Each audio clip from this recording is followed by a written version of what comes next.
We recap day 2 of the 2023 NFL Draft for the Baltimore Ravens, including their selection of Trenton Simpson, the linebacker from Clemson, at number 86. We talk about what Simpson brings to the table. We also look at what it means for Patrick Queen. We'll talk about Lamar Jackson. We'll talk about Odell Beckham. We'll look ahead to day 3. And, of course, Zay Flowers' conversation to all this in an instant reaction after dark midnight edition of Locked On Ravens. You are Locked On Ravens, your daily Baltimore Ravens podcast, part of the Locked On Podcast Network, your team every day.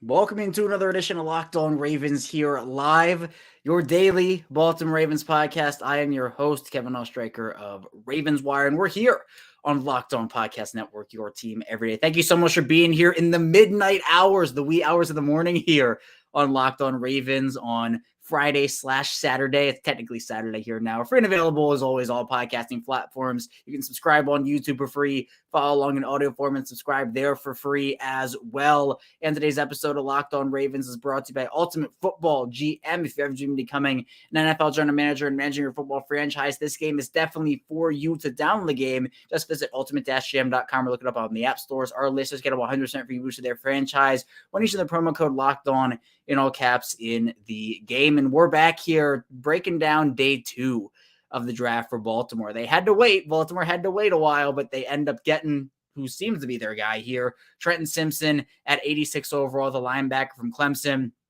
There's a lot to break down with this pick, particularly the fact that, one, it is not a corner. I think a lot of people at Baltimore taking a corner. So we'll talk about that. We'll talk about who Trenton Simpson is, what he brings to the table, look at his stats, look at his profile, and where the Ravens can deploy him. We'll also take a look at Patrick Queen and what this means for him. I think it is significant in that regard. So we'll look at Queen's situation and what his future could be with the Ravens.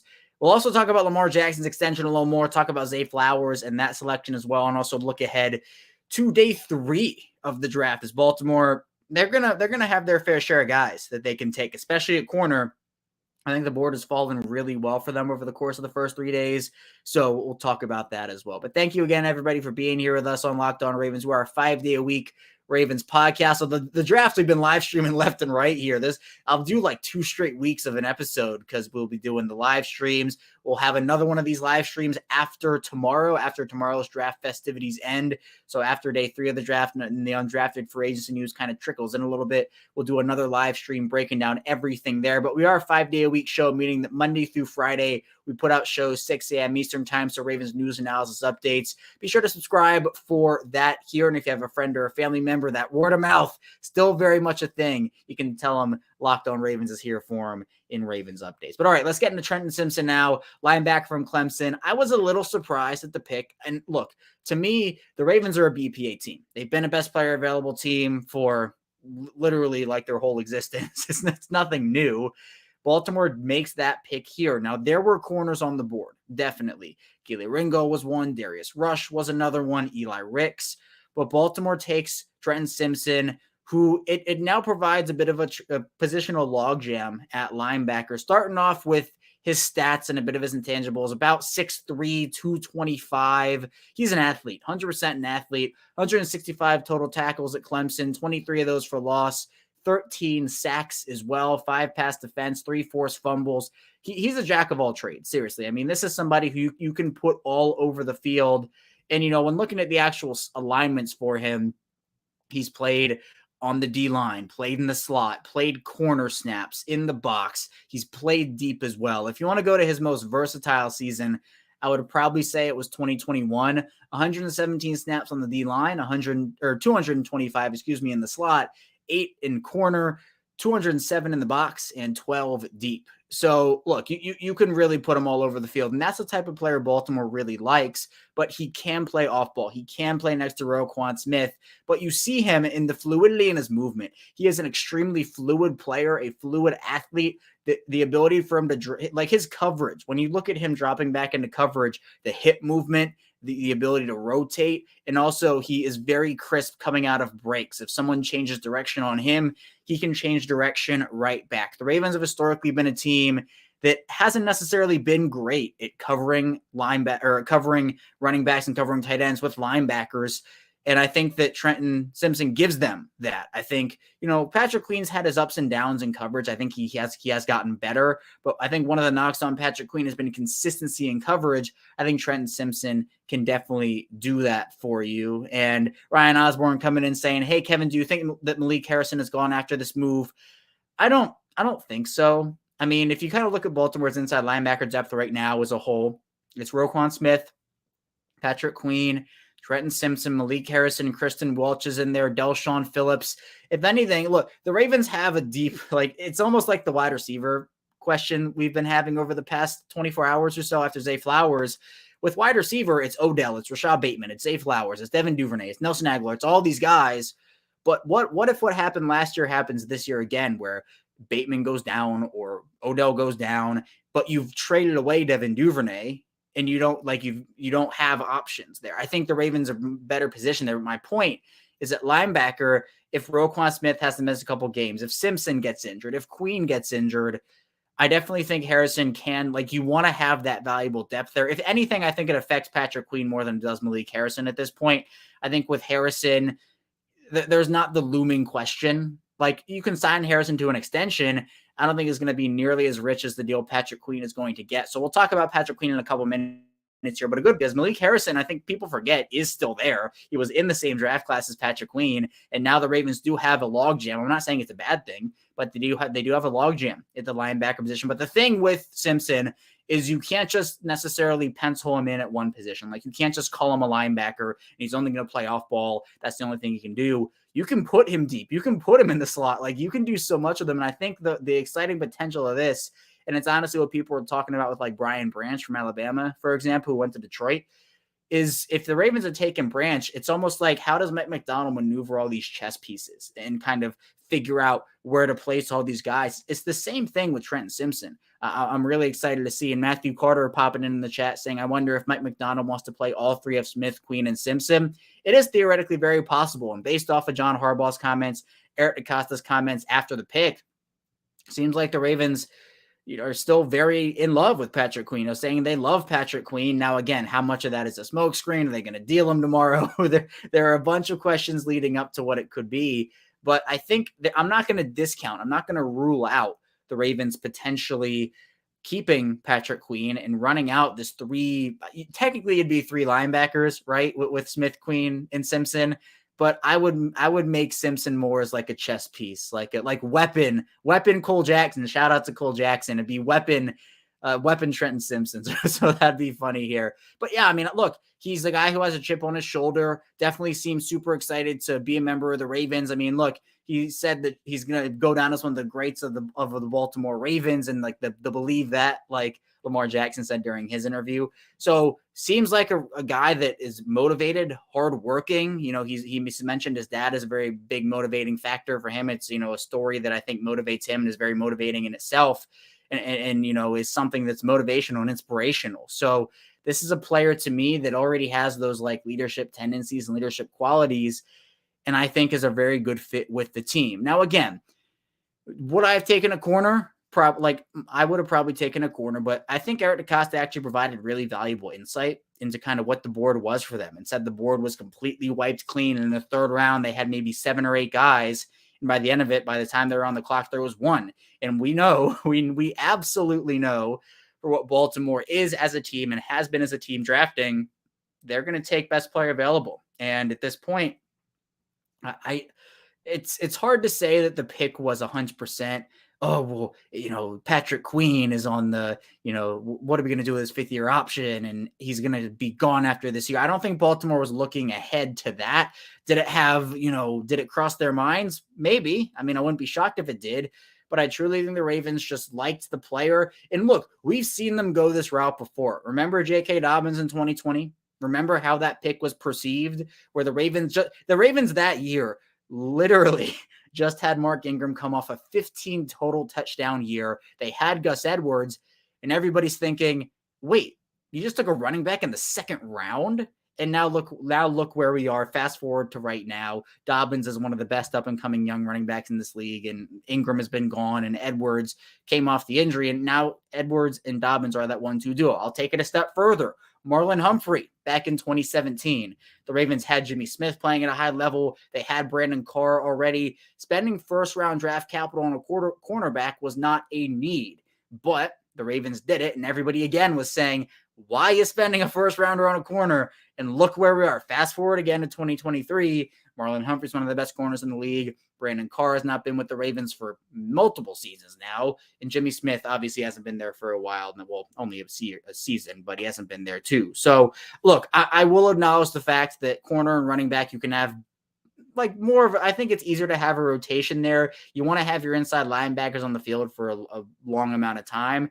But at the same time, you can have a rotation for the Ravens ran those 3 corner rotations. Again, I know it's different with linebacker, but you hypothetically can run a rotation with Smith, Queen, and Simpson and still have workout, especially with how athletic Simpson is and with how he's able to move along a defense. You can put him back, you can put him up, you can put him off ball, you can put him in the slot.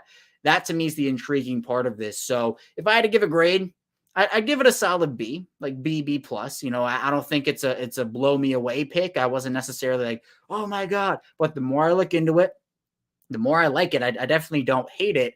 I think a lot of people were kind of, well, the Ravens need a corner. They need a corner. Why would they take a linebacker? They have Patrick Queen. But I'll give it a B+/B grade for the Ravens. Coming up, though, in our second segment, we'll continue talking about Trenton Simpson, also get into the Patrick Queen aspect of things, looking at his latest Twitter likes, which are pretty interesting. So be sure to stay tuned for all that. And we'll be right back here on Locked On Ravens. But first, I do want to tell you a bit about Ultimate Football GM. And today's episode is brought to you by Ultimate Football GM. You're free to talk about the mobile game app, and if you ever thought you'd make a good GM, you got to give this game a try. It's not as easy as you might think to create a dynasty when you play Ultimate Football GM. You can control every managed strategic aspect of your team as you play through seasons and lead your team to glory through trying to build a historic dynasty. And if you want to build that team like the Ravens, you can take a linebacker in the third round, make all these good or bad decisions that can have consequences to your franchise. And once you download it, you don't even need Wi-Fi to play. You can also play it with your friends or your family, which is super, super fun. And with Ultimate Football GM, you're responsible for controlling the destiny of your franchise by hiring the road coaches and coordinators, managing all the finances, including negotiating player salaries and terms, and navigating your franchise through free agency, the draft, injuries, player personnel issues, and all the ups and downs of the season. All this in a challenging and realistic game world. Ultimate Football GM is going to be free and playable offline. Play on the go as you want and when you want to. Locked On Ravens listeners get a 100% free boost of their franchise when using the promo code Locked On in all caps in the game store. That's Locked On in all caps. Make sure to check it out today. To download the games at ultimate-gm.com or look it up on the app stores at ultimate-gm.com. Ultimate Football GM, start your dynasty today. We're back. Live edition, midnight, Locked On Ravens After Dark. Kevin Oestreicher still here with you, recapping day 2 of the 2023 draft for the Ravens. The Ravens taking Trenton Simpson, the linebacker from Clemson, at number 86. The chat right now, we have people in the chat here, Dollhouse narrations saying that he believes Harrison is here and Queen might be gone.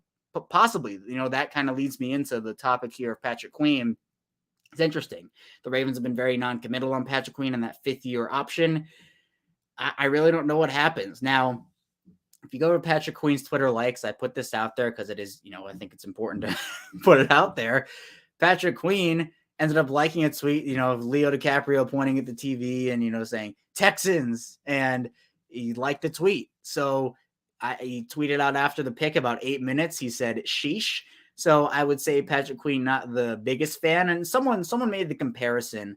I'm not sure who it was, so I apologize. But it's almost like the Chuck Clark situation last year when Kyle Hamilton was picked, where they liked Chuck Clark, but they had the opportunity to take a player who they believe fits their defense, is on that rookie deal, and they pounced at the opportunity. Not even to mention the fact that he was the highest remaining player on that board. They said they only had one player on that board, and it was Trenton Simpson. So maybe the Ravens stick it out, or Queen and the Ravens stick it out for one more year here, and it could be it. But at the same time, if the Ravens are really looking to make a move in this draft, at this point, a player would probably be how you make that move. And Queen does make the most sense. There had already been rumblings surrounding Queen and potentially a trade there.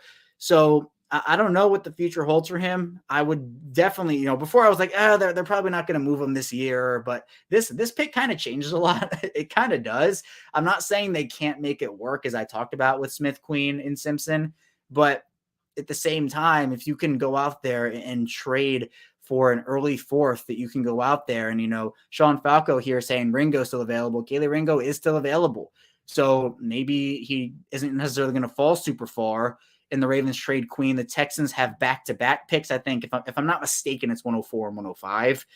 Maybe it's Queen for 2/4, and that could be the deal. But with Queen, he's turned into a very good player. Obviously, last year was a very big stepping stone for him in his career. Having him in this defense is still very valuable, especially if Mike Macdonald can work having that 3-man rotation, which I still think is definitely possible. So we'll see what happens. Dollhouse also saying, I like the Simpson pick. Yeah, I mean, I do too. Again, solid like BB plus from me. Donald Brown in here saying Ravens should go the trade route with Queen instead of the traditional comp pick for letting him walk at a potentially lesser value.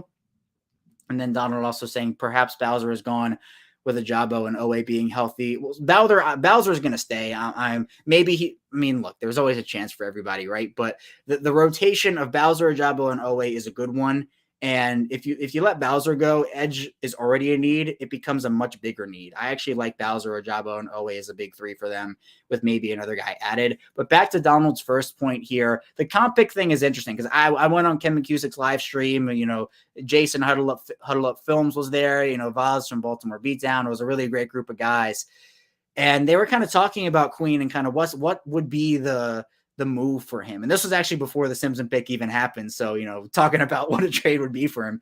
And all of us kind of agreed on a third rounder. I had been of the mindset that, hey, start at nothing but a second. But then I had to realize, and, we kind of talked it through on the show, that inside linebacker is not a premium position, first of all.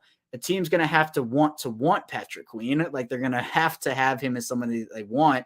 And in terms of a comp pick, there's no guarantee, like I would assume, but there's no guarantee that the deal that he gets is third-round comp pick value.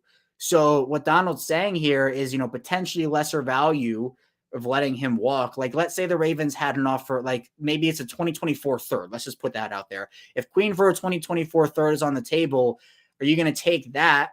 Or are you going to maybe risk him walking and get the 2024 third anyway, or risk having the pick be a fourth? So obviously at that point, you have to weigh the risk of, if you're losing Patrick Queen, you're not going to have a young, really up-and-coming linebacker on a rookie deal. So we'll see what happens. But Donald does make a very intriguing and interesting point there. Scotty Bippin saying PQ, a hell of a linebacker, but he's got to be on his way out. Won't be Malik Harrison. He plays special teams as well. Yeah, I'm with everybody here who says that it's not necessarily a Malik Harrison thing. It's more of a Patrick Queen thing. And that's not saying Patrick Queen is bad. Again, he made a ton of strides. He really, really did. But the Ravens here getting Simpson, I just don't see the path for a long-term future. I can see Queen in Baltimore for 2023. I think there's a path there, but Queen's going to want to get paid. He's going to deserve to get paid, and the team's going to pay him. And the Ravens at this point, with having Roquan in that $100 million deal, with having a guy like Trenton Simpson in there, I just don't think, like, what if Queen demands, I don't even know what the specifics would be. I'll try to think of a mock, like 4 years, $60 million. Let's say Queen demands that. Are you paying him that? 4 years, 60, even 4 year 50? Are you paying Patrick Queen that if you're the Ravens after already committing all that money to Roquan Smith and investing a somewhat high draft pick into a Trenton Simpson? And again, I'm not gonna box Trenton Simpson into that position, but at the same time, you kind of have to be realistic with everything. So I don't think there is a long-term future for Queen in Baltimore. As unfortunate as I think that is, I think Patrick Queen and Roquan Smith played very, very well off of each other, and I would like to see that duo continue. But at this point, Queen is your most valuable trade chip, 100%. And if the Ravens have to include a player, Patrick Queen seems to be that guy here. And we have Caitlin here saying, ooh, I like these midnight streams. We got Locked On Ravens After Dark here, so I appreciate you tuning in, Caitlin. And then Derek Jones saying somebody's gone from the linebacker room. That's a deep room right now. I would have to say Patrick Queen. I agree, though, Derek. I don't think that you can necessarily you could. Like, you really could. Again, the depth piece is real.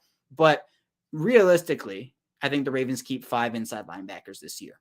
I just think that's what the roster construction will be right now. If you're looking at it, it's going to be Roquan Smith. It's going to be Patrick Queen. It's going to be Trenton Simpson. It's going to be Kristen Welch. And it's going to be Malik Harrison. You have Delshon Phillips there as well. Josh Ross. I think a lot of people forget about Josh Ross and how impressive he was in the preseason. That's another player.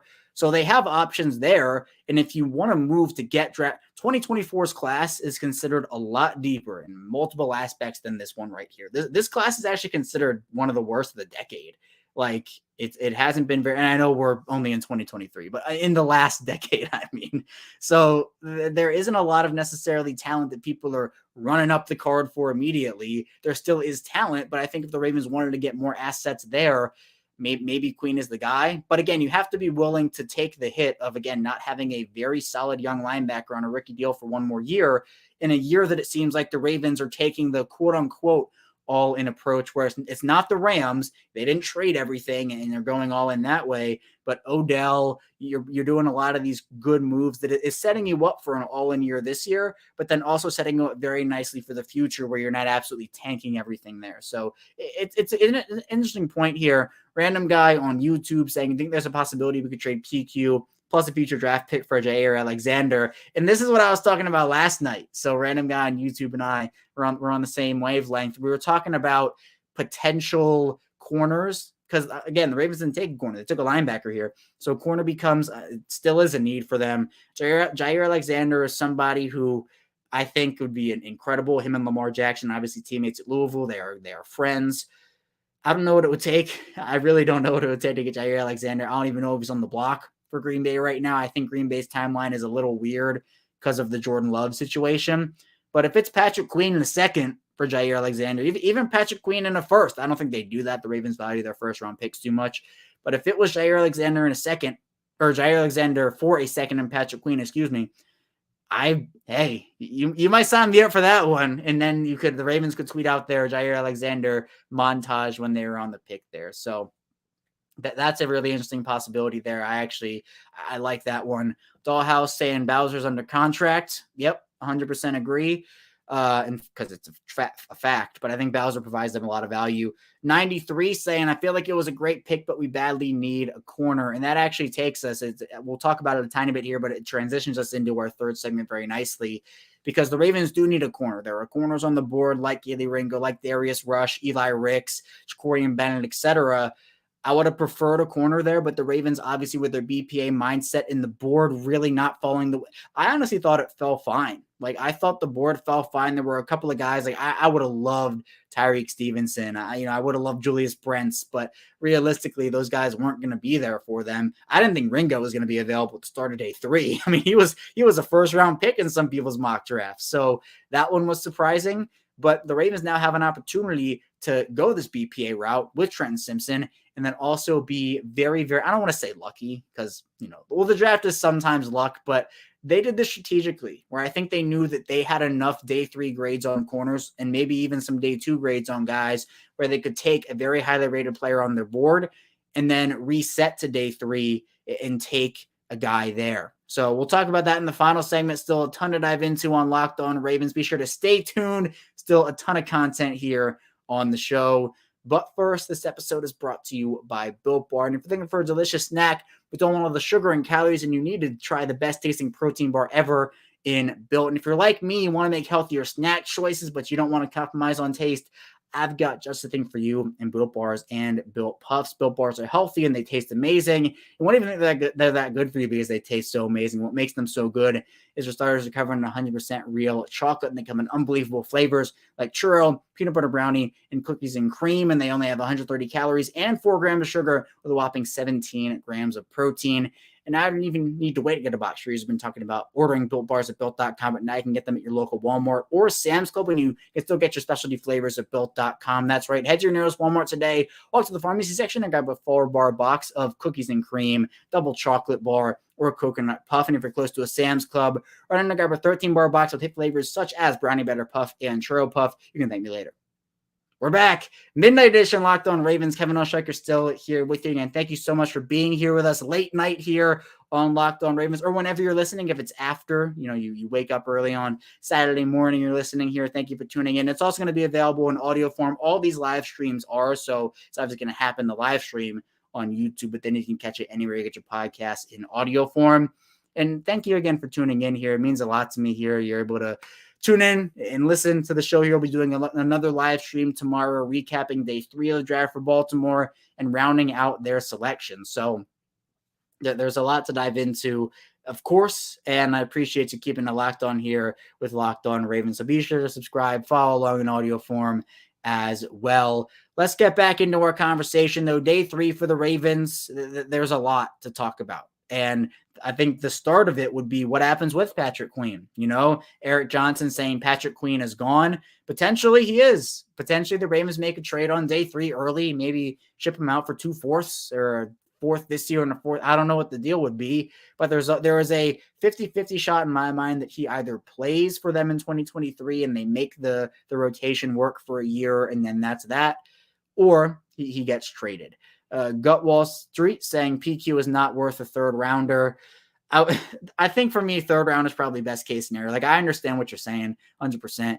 I think I don't know. Like the more that pick falls off, I don't know. I don't know if I'd trade Queen for a 4th at this point. Maybe 2 fourths. I think 2 fourths is a different conversation, but Queen for a 4th, I don't know. Jack King 3 saying just can't afford him because of Lamar. I mean, it wouldn't necessarily be an issue for like this year or next year, right? But I think as that cap continues to increase, I agree. I mean, especially the fact that they paid Roquan, as that Lamar deal starts to go up. And again, we don't have the particulars of that right now, but as that Lamar deal continues to go up, I just don't think you're going to be able to pay 2 linebackers that amount of money there.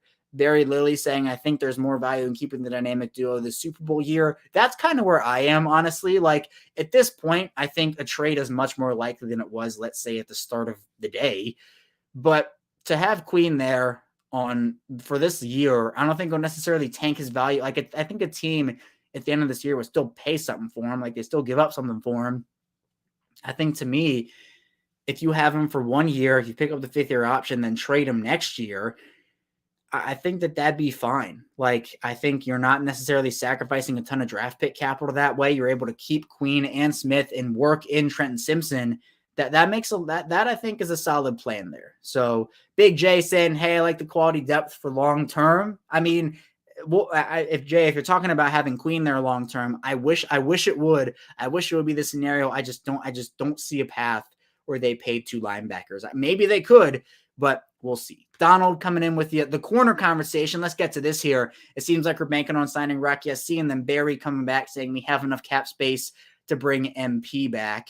And that's the conversation now where, like, if the Ravens don't, it seems like the Ravens don't really love this corner class because, Keely Ringo was someone who, again, 1st-round grade for some, 2nd-round grade for some. You have guys like Eli Ricks and Clark Phillips and Darius Rush. I don't know if the Ravens just don't like this class, and the plan is to bring in Rock Ya-Sin and Marcus Peters. They can do it now. Like, they can do that with the Lamar contract situation being all tucked away, which I think still is just such a relief. And honestly, I almost can't believe it. I'm like, it's like, oh, do I need to talk about Lamar right now? What's the contract? But hey, he signed. And I think with that, the Ravens are going to be able to make either one big move or a couple of smaller ones. And I think that for shoring up the Ravens corner room, it means I'll paint it out here. Would you feel comfortable with a corner room of Marlon Humphrey, Rock Ya-Sin, and Marcus Peters as your top 3, with Brandon Stevens as your 4, Trayvon Mullen in there, Pepe Williams, Jalen Armour-Davis? I wouldn't be mad at it. I mean, I think still a guy like Ringo, a guy like Rush would be really good picks for them. But if they don't value that class, it would not shock me to see them not take a corner at all, or take maybe one later round guy and then maybe take defensive line help, edge help, running back help, etc. That might be a sneaky thing that happens here on day 3. Gutwall asking, why didn't we have a 2nd-round pick this year? Because of the Roquan trade. The Ravens traded a 2nd and a 5th for Roquan Smith. Heck of a 2nd-round pick. It was my favorite tweet of the night, and I called it here. If you were here with me yesterday over the course of the last couple of shows, I said I was going to look forward to the Ravens putting out the tweet saying, we love our 2nd-round pick in Roquan Smith.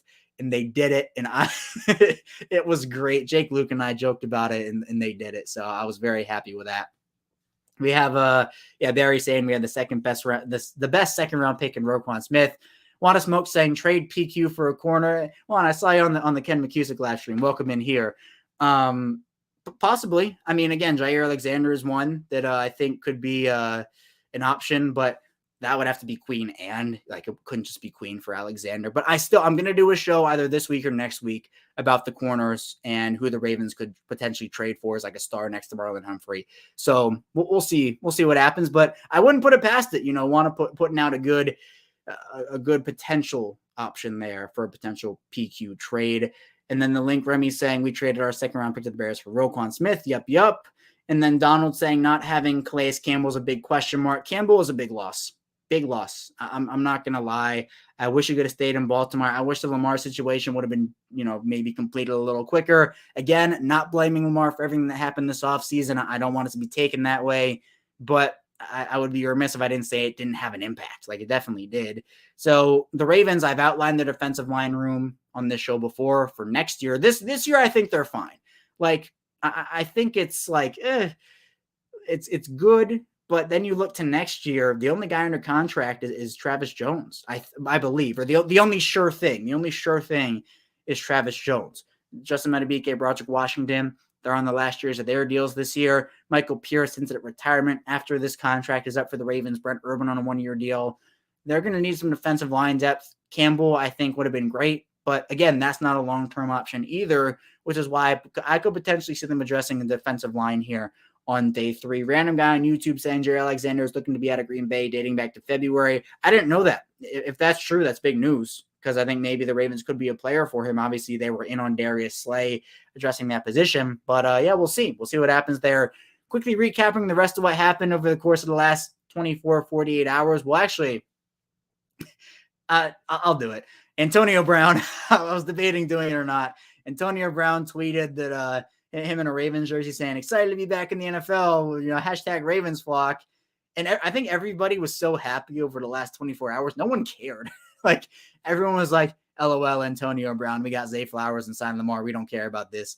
And that's what it was. The best day or one of the best days in Ravens history. The Ravens signed Lamar Jackson. The contract saga is done.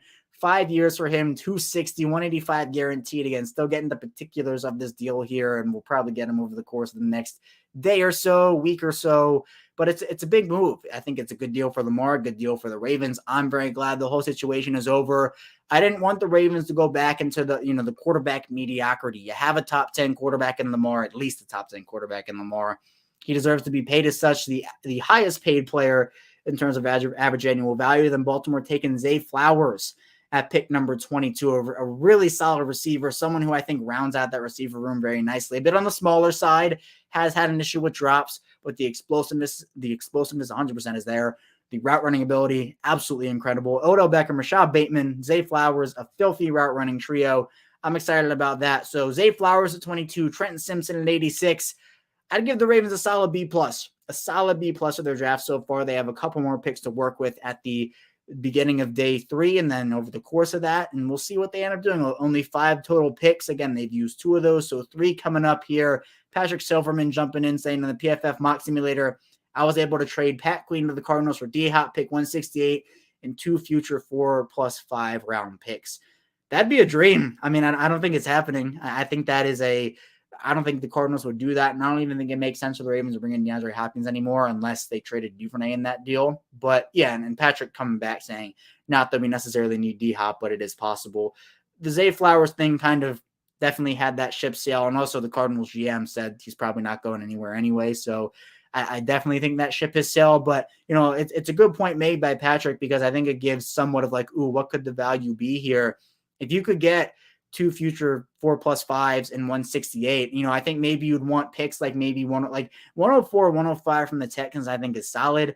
But again, the Ravens with Trenton Simpson, a very versatile player. You can line him up all over the field. Mike McDonald must be grinning ear to ear right now with the whole situation. And Gutwall, D-Hop, DeAndre Hopkins, the Cardinals wide receiver.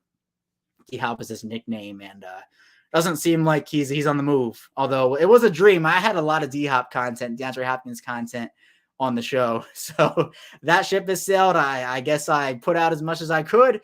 The potential was fun, but seems like the Ravens are moving forward with Odell, Rashad Bateman, and Zay Flowers there. But I appreciate everybody tuning in here on the show today. That's all I have for you on this midnight After Dark edition.